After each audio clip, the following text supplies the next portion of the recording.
ಸನ್ಮಾನ್ಯ ಯಡಿಯೂರಪ್ಪನವರ ಅಭಿಮಾನೋತ್ಸವ ಕಾರ್ಯಕ್ರಮದಲ್ಲಿ ಸಾನ್ನಿಧ್ಯವನ್ನು ವಹಿಸಿರ್ತಕ್ಕಂಥ ಎಲ್ಲ ಪರಮ ಪೂಜ್ಯರ ಪವಿತ್ರ ಚರಣಗಳಲ್ಲಿ ನಮಸ್ಕರಿಸಿ, ಈ ವೇದಿಕೆ ಮೇಲೆ ಆಸೀನರಾಗಿರ್ತಕ್ಕಂಥ ಎಲ್ಲ ರಾಜಕೀಯ ಗಣ್ಯ ವ್ಯಕ್ತಿಗಳೇ, ಅಭಿಮಾನೋತ್ಸವವನ್ನು ಕಾರ್ಯಕ್ರಮದ ಕೇಂದ್ರ ಬಿಂದುಗಳಾಗಿರ್ತಕ್ಕಂಥ ಕರ್ನಾಟಕ ಸರ್ಕಾರದ ಮಾಜಿ ಮುಖ್ಯಮಂತ್ರಿಗಳು, ಎಲ್ಲ ಸಮುದಾಯದ ಆತ್ಮೀಯ ನಾಯಕರು ಆಗಿರ್ತಕ್ಕಂಥ ಸನ್ಮಾನ್ಯ ಯಡಿಯೂರಪ್ಪನವರೇ ಹಾಗೂ ಇಲ್ಲಿ ನೆರೆದಿರ್ತಕ್ಕಂಥ ಸಮಸ್ತ ಆತ್ಮೀಯ ಬಂಧುಗಳೇ, ಕರ್ನಾಟಕ ರಾಜ್ಯದ ಇತಿಹಾಸ ಪುಟವನ್ನು ಸೇರುವಂತಹ ಒಂದು ಕಾರ್ಯಕ್ರಮ ಚಿತ್ರದುರ್ಗ ನಗರದಲ್ಲಿ ಸನ್ಮಾನ್ಯ ಯಡಿಯೂರಪ್ಪನವರ ಅಭಿಮಾನೋತ್ಸವ ಇವತ್ತು ಜರುಗ್ತಾ ಇರತಕ್ಕಂಥದ್ದು ಬಹಳಷ್ಟು ಖುಷಿಯನ್ನು ತಂದಿದೆ. ಯಡಿಯೂರಪ್ಪನವರ ಅಭಿಮಾನೋತ್ಸವದಲ್ಲಿ ಅವರ ಬಗ್ಗೆ ಒಂದೆರಡಷ್ಟು ಅಭಿಮಾನದ ಮಾತುಗಳನ್ನು ಆಡಲಿಕ್ಕೆ ನಮಗೆ ಮೈಕನ್ನು ಕೊಟ್ಟಿದ್ದಾರೆ. ಸನ್ಮಾನ್ಯ ಯಡಿಯೂರಪ್ಪನವರು ಅವರು ಹುಟ್ಟು ಹೋರಾಟಗಾರ ವ್ಯಕ್ತಿತ್ವವನ್ನು ಹೊಂದಿರತಕ್ಕಂಥವರು. ಒಂದು ಕಾಲದಲ್ಲಿ ಕರ್ನಾಟಕದಲ್ಲಿ ಬಿಜೆಪಿ ಅಂತಂದರೆ ಏನು ಅನ್ನುವಂತಹ ಕೇಳುವಂತಹ ವಾತಾವರಣದಲ್ಲಿ ಸೈಕಲ್ ಮೇಲೆ ಈ ಪಕ್ಷವನ್ನು ಕಟ್ಟಿ ವಿಧಾನಸಭೆಯ ಚೇರನ್ನು ಅಧಿಕಾರವನ್ನು ಪಡೀಲಿಕ್ಕೆ ಮೂಲ ಕಾರಣಕರ್ತರು ಅದು ಯಾರಾದರೂ ಇದ್ದರೆ ಅದು ಸನ್ಮಾನ್ಯ ಯಡಿಯೂರಪ್ಪನವರು ಅಂತಂದರೆ ತಪ್ಪಾಗಲಿಕ್ಕಿಲ್ಲ ಅನ್ನುವಂಥದ್ದು. ಅದರ ಜೊತೆಗೆ ಯಡಿಯೂರಪ್ಪನವರು ಮುಖ್ಯಮಂತ್ರಿ ಆದಂಥ ಸಂದರ್ಭದಲ್ಲಿ ನಮ್ಮ ಬಸವರಾಜ ಬೊಮ್ಮಾಯಿನವರು ಮಾತನಾಡಬೇಕಾದ್ರೆ ಹೇಳಿದರು, ಇವತ್ತು ಕರ್ನಾಟಕದಲ್ಲಿ ಕುರುಬ ಸಮಾಜ ಕನಕದಾಸರ ಜಯಂತಿಯನ್ನು ಒಂದು ಹಬ್ಬದ ರೀತಿಯಾಗಿ ಆಚರಿಸ್ತಾ ಇದೆ ಅಂತಂದ್ರೆ ಅದು ಸನ್ಮಾನ್ಯ ಯಡಿಯೂರಪ್ಪನವರು ಕೊಟ್ಟಂತ ಬಹುದೊಡ್ಡ ಕೊಡುಗೆ ಕನಕದಾಸರ ಜಯಂತಿಯನ್ನು ಆಚರಣೆಯನ್ನು ಮಾಡಿರ್ತಕ್ಕಂಥದ್ದು. ಅವರ ಅಧಿಕಾರದ ಅವಧಿಯಲ್ಲಿ ಕರ್ನಾಟಕ ಸರ್ಕಾರದ ಮುಖ್ಯಮಂತ್ರಿ ಆದಂಥ ಸಂದರ್ಭದಲ್ಲಿ ಕಾಗಿನೆಲೆ ಅಭಿವೃದ್ಧಿ ಪ್ರಾಧಿಕಾರಕ್ಕೆ ಹೆಚ್ಚು ಅನುದಾನವನ್ನು ಕೊಟ್ಟು ಕಾಗಿನೆಲೆಯನ್ನು ಒಂದು ರಾಷ್ಟ್ರೀಯ ಪ್ರವಾಸಿ ಕೇಂದ್ರವನ್ನಾಗಿ ಮಾಡಿದಂತಹ ಒಂದು ಹೆಗ್ಗಳಿಕೆ ಸನ್ಮಾನ್ಯ ಯಡಿಯೂರಪ್ಪನವರಿಗೆ ಬರಬೇಕು ಅನ್ನುವಂತಹ ಮಾತನ್ನು ಕೂಡ ಈ ಸಂದರ್ಭದಲ್ಲಿ ಹೇಳಲಿಕ್ಕೆ ಇಷ್ಟಪಡ್ತೇನೆ. ಬಂಧುಗಳೇ, ಯಡಿಯೂರಪ್ಪನವರು ಒಂಥರ ಕಮಿಟ್ಮೆಂಟ್ ಮನುಷ್ಯ. ಒಂದು ಸರಿ ಮಾತನ್ನ ಕೊಟ್ಟರೆ ಯಾವ ಕಾರಣಕ್ಕೂ ಕೂಡ ಅವರು ಹಿಂಜರಿಯೋದಿಲ್ಲ ಅನ್ನೋದಕ್ಕೆ ನನ್ನ ಮತ್ತೆ ಅವರ ಮಧ್ಯೆ ನಡೆದಂಥ ಒಂದು ಘಟನೆಯನ್ನ ಈ ವೇದಿಕೆಯಲ್ಲಿ ಸ್ಮರಣೆಯನ್ನ ಮಾಡಲಿಕ್ಕೆ ಇಚ್ಛಿಸ್ತೇನೆ ಅನ್ನುವಂಥದ್ದು.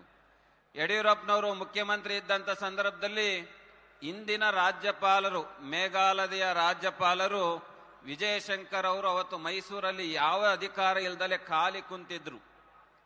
ಸನ್ಮಾನ್ಯ ಯಡಿಯೂರಪ್ಪನವರ ಹತ್ರ ನಾನು ಹೋಗಿ ನಮ್ಮ ಸಮುದಾಯದ ವಿಜಯಶಂಕರ್ಗೆ ನಿಮ್ಮ ಸರ್ಕಾರದಲ್ಲಿ ಏನಾದರೂ ಒಂದು ಅವಕಾಶವನ್ನು ಕೊಡಬೇಕು ಅನ್ನುವಂತಹ ಮಾತನ್ನ ನಾನು ಅವ್ರ ಮನವಿಯನ್ನ ಮಾಡಿಕೊಂಡೆ. ಬುದ್ಧಿ ಏನು ಮಾಡಬೇಕು ಕೇಳ್ರಿ ಅಂತಂದ್ರು ಅವರು. ನಮ್ಮ ವಿಜಯಶಂಕರ್ನ MLC ಅನ್ನ ಮಾಡಿ ನಿಮ್ಮ ಸಚಿವ ಸಂಪುಟದಲ್ಲಿ ಮಂತ್ರಿಯನ್ನ ಮಾಡಿಸ್ಕೋಬೇಕು ಅನ್ನುವಂತಹ ಮಾತನ್ನ ಅವರಿಗೆ ನಾನು ಕೇಳಿದಾಗ ನಾನು ಖಂಡಿತ ಮಾಡಿಕೊಡ್ತೀನಿ ಅನ್ನುವಂತಹ ಮಾತನ್ನ ಆಡಿದ ಮೇಲೆ ಪಕ್ಷದಲ್ಲಿ ಒಂದಿಷ್ಟು ಸಮಸ್ಯೆಗಳು ಉದ್ಭವ ಆದಾಗ ಅವ್ರು ಹೇಳಿದ್ದು ಒಂದೇ ಒಂದು ಮಾತು, ನಾನು ಕಾಗಿನೆಲೆ ಸ್ವಾಮಿಗೆ ಮಾತು ಕೊಟ್ಟಿದ್ದೀನಿ, ವಿಜಯಶಂಕರ್ನ MLC ಮಾಡಿ ಮಂತ್ರಿ ಮಾಡ್ತೀನಿ ಅನ್ನುವಂತಹ ಮಾತನ್ನ ಕೊಟ್ಟಿದ್ದೀನಿ ಅನ್ನುವಂತಹ ಮಾತನ್ನಾಡಿ ಆ ಮಾತನ್ನ ಉಳಿಸ್ಕೊಂಡಂತಹ ಏಕೈಕ ವ್ಯಕ್ತಿ ಸನ್ಮಾನ್ಯ ಯಡಿಯೂರಪ್ಪನವರು ಅಂದ್ರೆ ತಪ್ಪಾಗ್ಲಿಕ್ಕಿಲ್ಲ ಅನ್ನುವಂಥದ್ದು. ಮತ್ತೊಂದು ಉಪಕಾರದ ಸ್ಮರಣೆಯನ್ನು ಅವರು ಯಾವತ್ತೂ ಕೂಡ ಇಟ್ಕೊಳೋದಿಲ್ಲ. ಆ ಒಂದು ಉಪಕಾರದ ಸ್ಮರಣೆಯನ್ನು ಕೂಡ ನಾನು ಈ ಸಂದರ್ಭದಲ್ಲಿ ಸ್ಮರಣೆಯನ್ನ ಮಾಡ್ತೇನೆ. ಇವತ್ತು ನಾವು ಶ್ರೀ ಕ್ಷೇತ್ರ ಮೈಲಾರದಲ್ಲಿ ನಾನು ಶಾಲೆಯನ್ನ ಕಟ್ಟಲಿಕ್ಕೆ ಸನ್ಮಾನ್ಯ ಬೊಮ್ಮಾಯಿಯವರ ಮುಖಾಂತರ ಅನುದಾನವನ್ನ ಕೇಳಕ್ ಹೋದೆ. ನಾನು ಅವ್ರಿಗೆ ಯಾವ್ದಾದ್ರು ಮುಖ್ಯಮಂತ್ರಿಗೆ ಅನುದಾನವನ್ನ ಕೇಳಿದ್ರೆ ಅವ್ರಿಗೆ ತಿಳಿದನ್ನ ಕೊಡ್ತಾರೆ. ಆದ್ರೆ ಬೊಮ್ಮಾಯಿಯವರು ಸ್ವಾಮೀಜಿಯವರು ಒಂದು ಶಾಲೆಯನ್ನ ಕಟ್ತಾ ಇದ್ರೆ ಅವ್ರಿಗೆ ಅನುದಾನ ಬೇಕು ಅನ್ನುವಂತಹ ಮಾತನ್ನ ಕೇಳಿದಾಗ ಆ ಮುಖ್ಯಮಂತ್ರಿ ಇದ್ದಂಥ ಸಂದರ್ಭದಲ್ಲಿ ಯಡಿಯೂರಪ್ಪನವ್ರು ಕೇಳಿದ್ದು, ನನ್ನ ಪತ್ರವನ್ನು ಇಟ್ಕೊಂಡು ಬುದ್ಧಿ ಎಷ್ಟು ಬರೀಲಿ ಅಂತ ಕೇಳಿದ್ರು ಅವರು.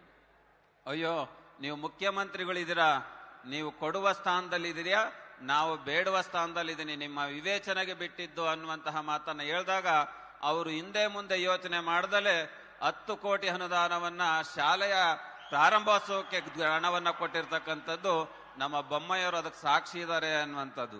ಹಾಗಾಗಿ ಬೊಮ್ಮಾಯಿಯವರು ಹೇಳಿದಾಗೆ, ಜೋಶಿ ಅವರು ಹೇಳಿದಾಗೆ ಯಡಿಯೂರಪ್ಪನವರ ಬಗ್ಗೆ ಮಾತನಾಡಲಿಕ್ಕೆ ನಮಗೆ ಒಂದು ದಿವಸ 5 ನಿಮಿಷ ಟೈಮ್ ಸಾಕಾಗೋದಿಲ್ಲ.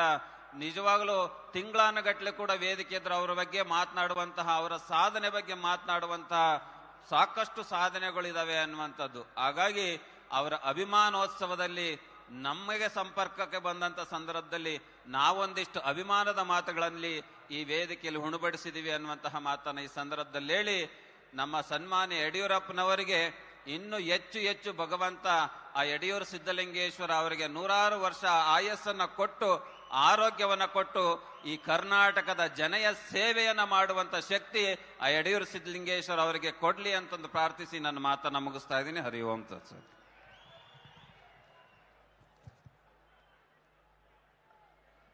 ಯಡಿಯೂರಪ್ಪನವರಿಂದ ಮತ್ತಷ್ಟು ಜನಸೇವೆ ಆಗಲಿ ಅಂತ ಆಶೀರ್ವದಿಸಿದ್ದಾರೆ ಶ್ರೀ ನಿರಂಜನಾನಂದಪುರಿ ಮಹಾಸ್ವಾಮಿಗಳವರು, ಪರಮ ಪೂಜ್ಯ ಜಗದ್ಗುರುಗಳು. ಧನ್ಯವಾದಗಳು ಸರ್.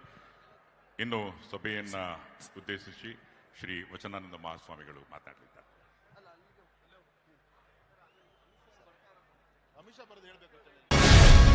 ಗ್ಯಾರಂಟಿ ನ್ಯೂಸ್, ಸುದ್ದಿ ಖಚಿತ, ನ್ಯಾಯ ನಿಶ್ಚಿತ.